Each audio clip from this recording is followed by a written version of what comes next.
பொதுவாக வெளிநாட்டில் கடலுக்கடியில் எப்பயுமே ஆராய்ச்சி நடத்திக்கிட்டே இருப்பாங்க விஞ்ஞானிகள்.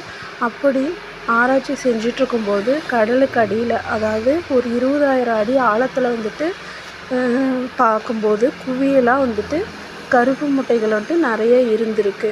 அப்படி பார்க்கும்போது வந்துட்டு அந்த ஆழத்துலேருந்து கடலுக்கு வெளியில் அந்த முட்டைகளை பூரா எடுத்துகிட்டு வரத்துக்காக வந்துட்டு எடுத்துகிட்டு வந்திருக்காங்க.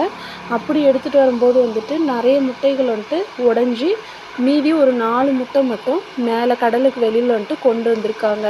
அது ரொம்ப அதிசயமாக பார்த்துருக்காங்க. ஏன்னா வந்துட்டு நம்ம நார்மலாகவே வந்துட்டு முட்டை ஒயிட் கலராக தான் இருக்கும். இது கருப்பு கலராக இருந்திருக்குது.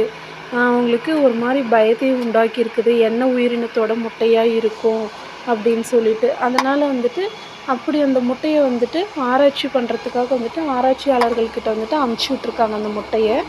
கடைசியாக அந்த முட்டையை வந்துட்டு ஆராய்ச்சி பண்ணி பார்த்ததுக்கப்புறம் பார்த்தா வந்துட்டு புழுக்களோட முட்டைன்னு வந்துட்டு கண்டுபிடிச்சிருக்காங்க ஆராய்ச்சியாளர்கள்.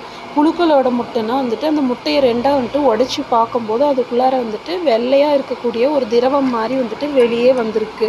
அதில் வந்துட்டு தடிமனான உடம்பு இருக்கக்கூடிய புழுக்கள் வந்துட்டு வெளியே வர ஆரம்பிச்சிருக்குது. கடைசியாக அது வந்துட்டு புழுக்களோட முட்டைன்னு வந்துட்டு கண்டுபிடிச்சிருக்காங்க. அதே மாதிரி வந்துட்டு இது முதுகில்லாத உயிரினங்கள் கடலுக்கு அடியிலையும் இருக்குது. அதாவது கடலுக்கு மேலே தான் இருக்கணுன்றது இல்லை, கடலுக்கு அடியிலையும் வந்துட்டு உயிரினங்கள் வந்துட்டு வாழுதுன்னு சொல்லிட்டு கண்டுபிடிச்சிருக்காங்க.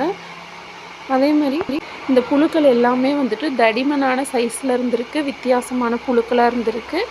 அதே மாதிரி வந்துட்டு மேலே கருப்பு நிறத்தில் முட்டை இருந்ததால் இவங்களுக்கு வந்துட்டு சந்தேகமாக இருந்திருக்கு. அதுக்கப்புறம் உடைச்சி பார்க்கும்போது தான் புழுக்கள்ன்ட்டு வந்துட்டு கண்டுபிடிச்சிருக்காங்க ஆராய்ச்சியாளர்கள்.